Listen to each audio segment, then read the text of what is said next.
Welcome to சிங்கிதே Tamil. என்கிட்ட நிறைய பேர் கேட்டிருந்தீங்க இந்த மாதிரி என்ஐடிஸ்க்கு marks versus percentage versus rank அண்ணா போடுங்க வீடியோ அப்படின்னு கேட்டிருந்தீங்க. ஸோ அதனால தான் கொண்டு வந்திருக்கேன். என்ஐடி திருச்சிக்கு இந்த computer science group, mechanical, electrical, ECE, triple எல்லாத்துக்குமே என்னென்ன மார்க் வாங்கினா என்னென்ன ரேங்க் கிடைக்கும், என்னென்ன பர்சன்டேஜ் வரும். இப்போ நீ வந்து ஒரு கோல் வச்சிருப்பீங்க, இந்த மாதிரி என்ஐடி திருச்சி போகணும், அந்த மாதிரி காலேஜ் வச்சிருப்பீங்க. நான் இதில் என்ன கொண்டு வந்திருக்கேன் பார்த்தீங்கன்னா என்ஐடி திருச்சி மட்டும் கொண்டு வந்திருக்கேன். ஸோ உங்களுக்கு என்ஐடி திருச்சி அப்படி போகணும் அப்படி பார்க்கும்போது என்ன ரேங்க் வேணும், என்ன பர்சன்டேஜ் வேணும், என்ன மார்க் வேணும் நான் இந்த வீடியோவில் சொல்ல போகிறேன். ஸோ ஃபுல்லாக கிளியராக பாருங்க. முதல்ல பார்ப்போம் என்ஐடி திருச்சியில் கம்ப்யூட்டர் சயின்ஸ் குரூப் இப்போ உங்களுக்கு வேணும் அப்படி பார்க்கும்போது நான் வந்துட்டு அதர் ஸ்டேட் கொண்டு வந்திருக்கேன், ஹோம் ஸ்டேட் கொண்டு வந்திருக்கேன். இங்க 5 அப்படின்னு பார்க்கும்போது ஜோசா கவுன்சிலிங் ரவுண்ட் 5 லாஸ்ட் ரவுண்ட்ல ரேங்க் என்ன இருக்கிறதுலே லீஸ்ட் கேஸ் தான் கொண்டு வந்திருக்கேன். ஸோ இதுக்குள்ள நீங்க வந்தாலே போதும்.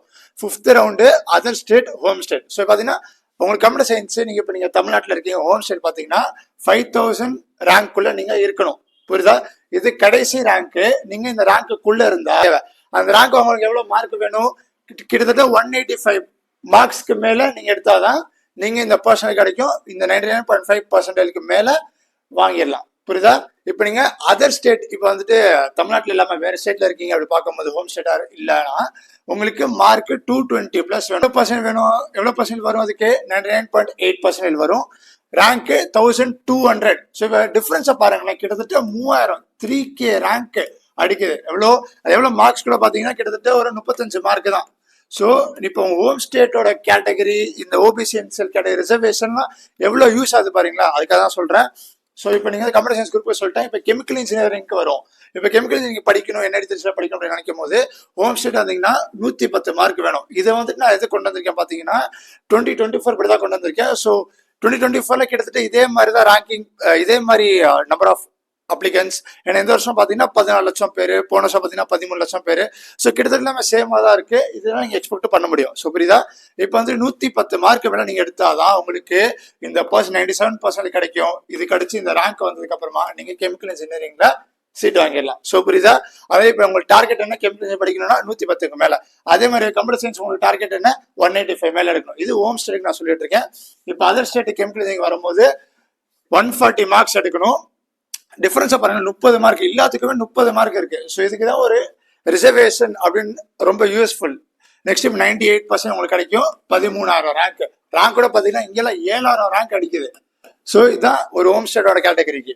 ஸோ இப்போ நெக்ஸ்ட் பார்க்கும்போது சிவில் இன்ஜினியரிங். சிவில் இன்ஜினியரிங் அப்படி வரும்போது நீங்க 91 மார்க்ஸ் வாங்கினாலே போதும். ஸோ புரியுதா? 91 மார்க்ஸ் வாங்கிட்டீங்கன்னா உங்களுக்கு 94.98% கிடைக்கும். இது ஃபுல்லா ஓப்பன் கேட்டகரி தான் பேசிட்டு இருக்கேன். ஓபிசி என்சி கேட்டகரி சொல்லல, SC/ST கேட்டகரி எதுவுமே நான் சொல்லல. இது ஃபுல்லா நான் ஓப்பன் கேட்டகரி தான் பேசிட்டு இருக்கேன். ஸோ புரியுதா? நெக்ஸ்ட் ஹோம் ஸ்டேட்ல 36,000 ரேங்க் அப்படி வரும். அது மாதிரி அதர் ஸ்டேட் பார்க்கும்போது 121 மார்க்ஸ் உங்களுக்கு தேவை, 97% தேவை. அதுக்கப்புறமா உங்களுக்கு இந்த ரேங்க் கிடைக்கும். கிட்டத்தட்ட 19,000 ரேங்க். இது கூட நீங்க பாத்தீங்கன்னா 2x அப்படி இருக்கு. 18,000 36,000 பாத்தீங்களா? அந்த மாதிரி போயிட்டு இருக்கு. அதுக்காக நெக்ஸ்ட் இப்ப பார்க்கும்போது இசிஇ அப்படின்னு நிறைய பேருக்கு ஆசை இருக்கும். அதுக்கு உங்களுக்கு ரேங்க் வேணும். எவ்வளவு மார்க் வேணும்? 155 மார்க்ஸ் வேணும். ஸோ புரியுதா? நெக்ஸ்ட் 99% கிடைக்கும். நெக்ஸ்ட் இந்த ரேங்க் வாங்கிட்டீங்கன்னா நீங்க இசிஇல எலிஜிபிள், உங்களுக்கு சீட்டு கிடைச்சிரும். இது ஃபுல்லா எக்ஸ்பெக்டட் தான் சொல்லிட்டு இருக்கேன், கிளியரா கிடையாது. ஸோ புரியுதா? நெக்ஸ்ட் இப்போ அதர் ஸ்டேட்டா வந்தீங்கன்னா 180 மார்க் தேவை. அதே மாதிரி 99.6% கிடைக்கும். அது கிடைச்சதுன்னா 3500 ரேங்க் கிடைக்கும். இது வந்து அதர் ஸ்டேட்டுக்கு. இந்த ரேங்க் வாங்கிட்டீங்கன்னா பிசிக்கு போயிடலாம். ஸோ புரியுதா? இப்போ நெக்ஸ்ட் பார்க்கும்போது உங்களுக்கு மெக்கானிக்கல் இன்ஜினியரிங் மார்க் எவ்வளோ தேவை? 125 மார்க்ஸ் தேவை. 98.1% மேல தேவை. 16,000 ரேங்க்குக்கு மேல தேவை. அப்பதான் உங்களுக்கு ஹோம் ஸ்டேட்ல இருந்தீங்கன்னா உங்களுக்கு மெக்கானிக்கல் இன்ஜினியரிங் சீட்டு உங்களுக்கு கிடைக்கும். ஸோ புரியுதா? அதே மாதிரி அதர் ஸ்டேட் வரும்போது 145 மார்க்ஸ், 98.7%, 9,300 ரேங்க்குக்கு மேல இருந்ததுன்னா நீங்க மெக்கானிக்கல் இன்ஜினியரிங்க்கு எலிஜிபிள். ஸோ இப்போ நெக்ஸ்ட் பார்க்கும்போது ட்ரிபிளிக்கு எவ்வளவு மார்க் தேவை? 145 மார்க்ஸ். புரியுதா? அதுக்கு மேல தேவை. நெக்ஸ்ட் 98.7% தேவை. 9,828 அந்த ரேங்க்கு மேல உங்களுக்கு தேவை. இது ஃபுல்லா 2024 தான் கொண்டு வந்திருக்கேன். இது வாங்கிட்டீங்கன்னா நீங்க ட்ரிபிளிக்கு எலிஜிபிள். இப்போ அதர் ஸ்டேட்டுக்கு பார்க்கும்போது 150 மார்க்ஸ் உங்களுக்கு தேவை. 99.2% டிஃபரன்ஸை பாருங்களேன். இந்த ரேங்க் அந்த ரேங்க்கும் மார்க் வந்துட்டு இந்த ரேஞ்சில் 10 தான் இருக்கு. இந்த 99.5க்கு மேலே பார்க்கும்போது கிட்டத்தட்ட மார்க் செம்மையா இடிக்கும். Next metallurgy. ஸோ மெட்டலர்ஜி பார்க்கும்போது உங்களுக்கு 105 மார்க்ஸ் தேவை. ஸோ புரியுதா? எவ்வளோ பர்சன்டேஜ்? 96.7%.